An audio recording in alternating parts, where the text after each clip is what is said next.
my talk, let's get started. This might be a little, I'm just going to say the word right now, so when I say my other word, you'll know what the word was. And I'm going to say the word asshole. But Reverend Dale, and Dr. James said it was okay if I used it through my top. I just don't know. You know, I am a reverend.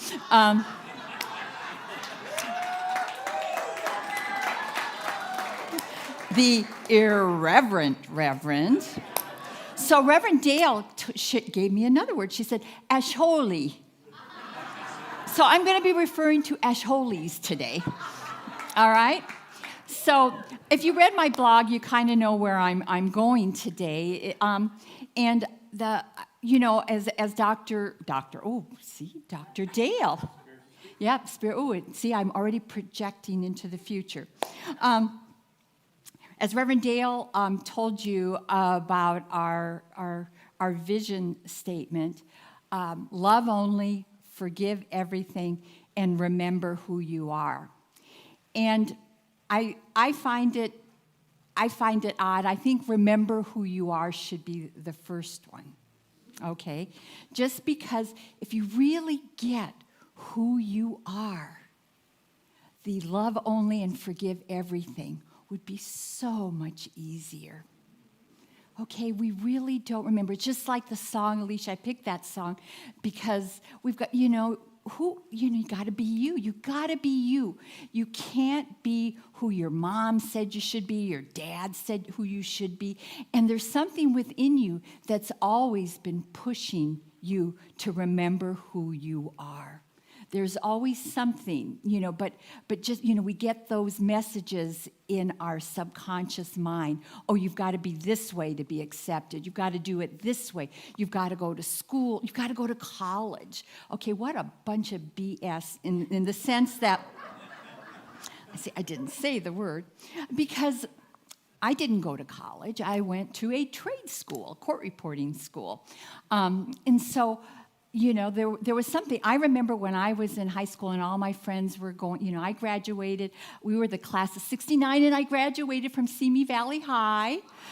Okay, yay, Simi.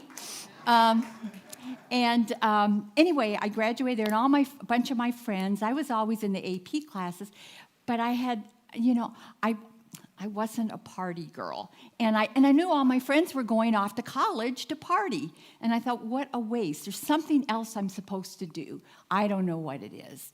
But I knew that wasn't my path, even though other people were saying they were shitting all over me. It's not who you are. It's not who I was. So anyway, let me have the next slide.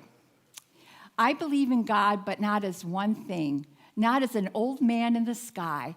I believe that what people call God is something in all of us. That was by the brilliant John Lennon, who I grew up with the Beatles, went to 2 concerts.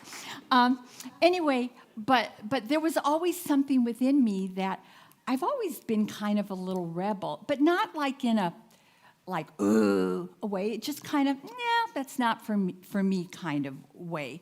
And there was something about God that, being raised Catholic, I just couldn't believe in this God that loved us so much and was everywhere, but yet if we made a boo-boo, we didn't do things right, that he actually put there for us to do, that I would burn in hell for eternity.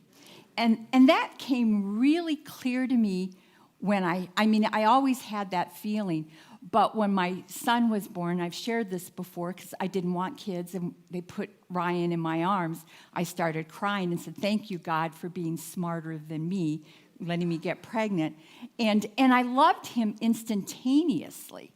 There was just this deep love, and I knew that, and I would tell my boys as they were growing up, okay, you didn't come with a manual, okay? I'm going to probably mess up. Sometimes I'm going to be disappointed in you. I'm going to be angry. I'm going to probably tell you what to do or whatever. But no matter what, I will always love you. I will always love you. And that was important to me. I never say goodbye to my kids without saying, I love you. Because I never know if that'll be the last time I say it. None of us know if that's the last time we're going to say it. So God, for me, was never this being that was there with a checkboard, checking things off. But I didn't know what it was. But there was something always drawing me. And then, like the song said, have you ever had things happen in your life that at the time really, I was going to say pissed you off, but I'll just say ticked you off? that just kind of pushed you in a direction because they irritated you. So I want to talk more about that. But my next slide is, there are not billions of minds in the world at all, but only one, and it is in every one of us. So to me, that is what God is. It's this energy, this beautiful energy that each of us possess. Now, we look around the room and we say, oh, there's 100 of us here. No, there's only one. We're like, our body is full of cells, different cells. We are all part of the cell that's called the universe. We are each doing our job, what we came here for, who we are, and we get to choose in every moment who we are going to be. So, my next slide. So, who do you think you are? Right? Who do you think you are? So, going back to Ash Holy's, when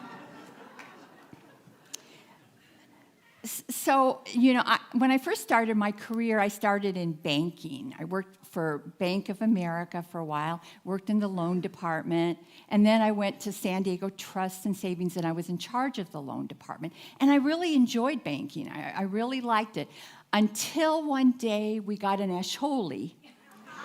And when I was at Bank of America, one of the things that I saw that really ticked me off was that I had the lady that was in charge of my department, in the loan department, she knew every aspect of that bank. Okay, she was brilliant. If you had a question, you went to her.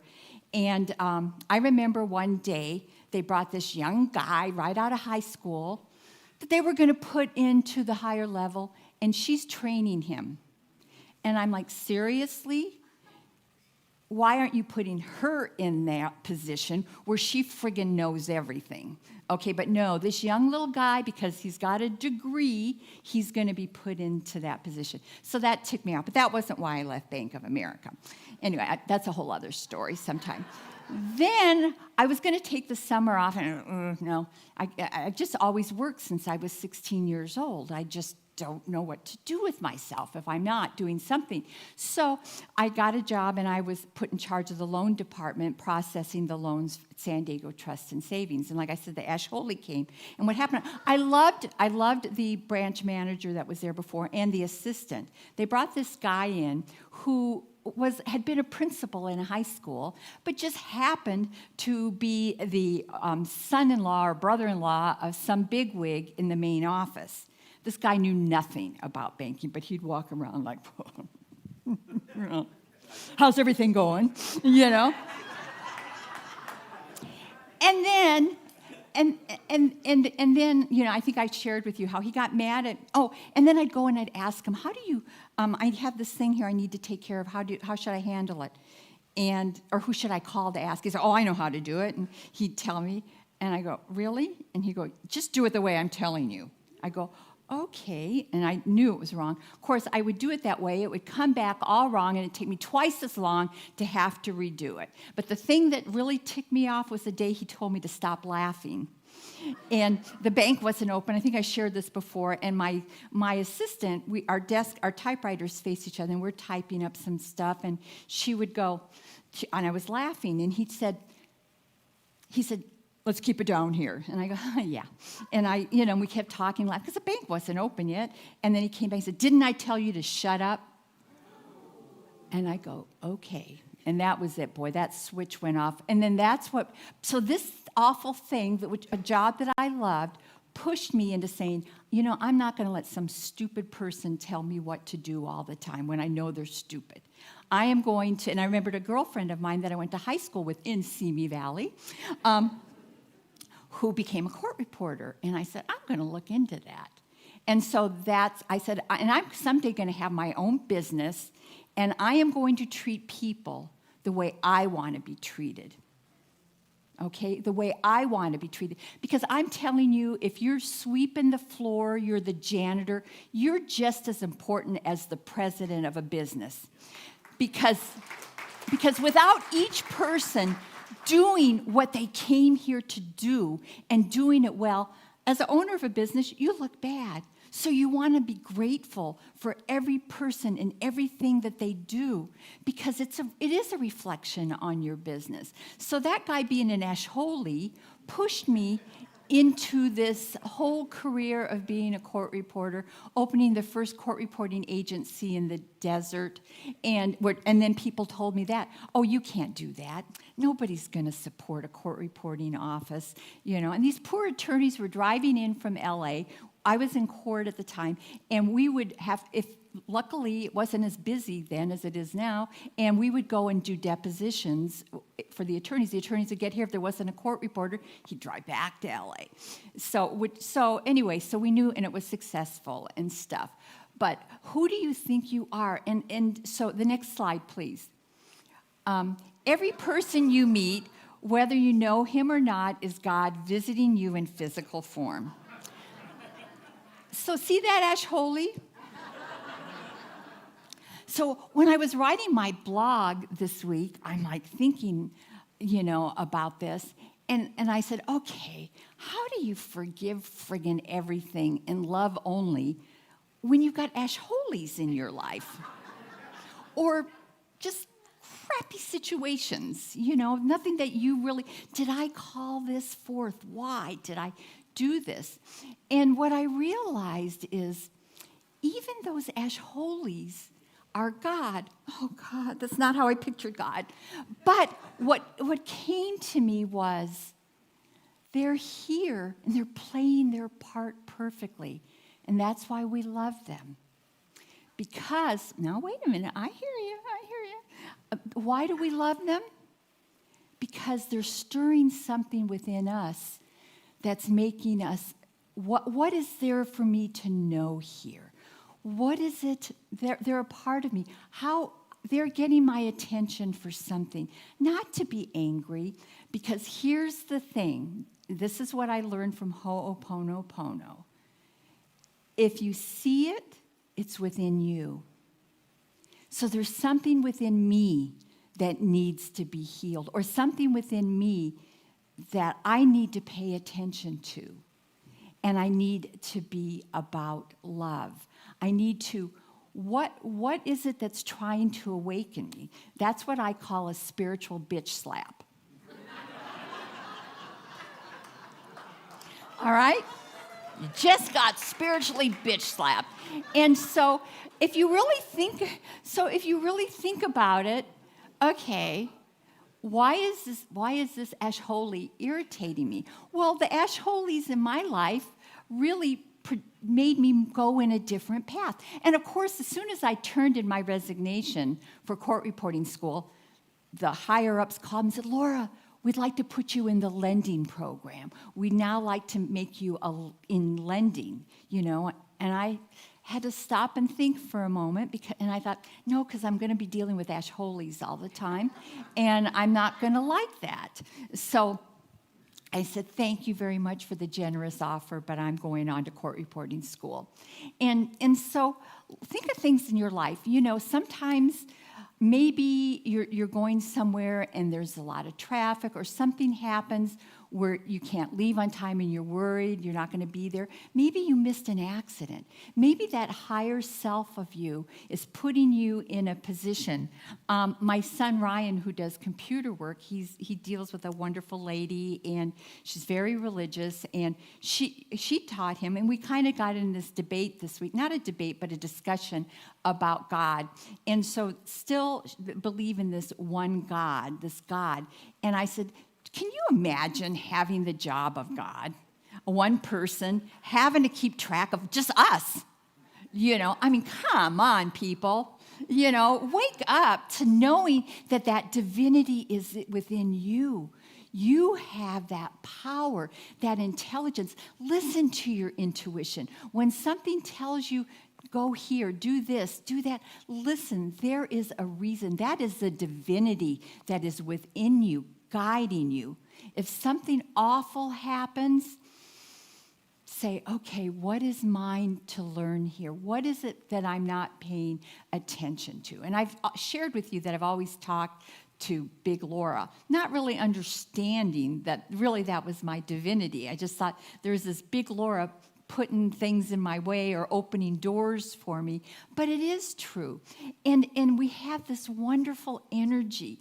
I mean, like I said, look at this. We're one pod right now. We are just this one, they're individual cells and energy and atoms running around, but we are this oneness. So I'm thinking, instead of going out and buying guns and, being the gun patrol or whatever, let's just do more love. I mean, why can't we just do more love and remember who we are? And remember that Ash Holy, who he is or she is, that she is an aspect of God, and say, God, I'm happy I don't have your job. Thank you for doing what you're doing to get my attention. But I'm sure I've been an Ash Holy a few times myself in my life. I know it's hard to believe. It's hard to believe and even imagine. But we all have these things, and it's just part of life. So remember, when somebody really gets you, to take a deep breath and say, thank you for showing up as God. Don't you have somebody else to deal with? No. Anyway, my next slide, please. So man cannot be separate from God, since all that exists is God, and there is nothing but God. That's what we need to remember. And when we remember who we are, and we remember that, we remember the truth, don't let somebody tell you, no, you can't do that. You're too old. You're too this. You're too that. Just say, watch me. Bring it on. Bring it friggin' on. All right? And just say, I remember. And every moment, remember that. Every moment, live to the fullest. Do you know why I love it here so much? Do you really know why I love it here? It's because of all of you. It's because of the love and the energy that is in this sanctuary. If you're here for the first time, I'm sure it's palpable to you that there is so much love in here. And that's why, to me, it's healing just to be in this sanctuary with all of you. All right? So man cannot be separate from God, since all that exists is God, and there is nothing but God. That's what you need to remember. Remember who you are. And when you really remember who you are, how can you be anything but love only? How can you be anything but love only? And to forgive everything, then you would forgive everything easily, because it has made you the person you are today. And God bless that person that is sitting here in this chair. And so let's just be this squad of love, right? Let's leave here and be these ambassadors of love wherever we go. And we don't have to agree with everybody, because Lord knows I don't. But love them. Love them for what they are, who they are. I don't need to argue with you, convince you that you shouldn't be Catholic, you shouldn't be Christian, you shouldn't be this, you shouldn't be that. Just love you and know that whatever's working for you, yay, that's good. That works for you. It just doesn't work for me. And that's okay. That's okay. If you think I'm going to burn in hell, that's okay. That's okay. Because I know I'm not. But go ahead if that makes you happy. So my next slide, please. So at the end of life, what really matters is not what we bought, but what we shared. Not our competence, but our character. And not our success, but our significance. Live a life that matters. live a life of love. So ends my lesson.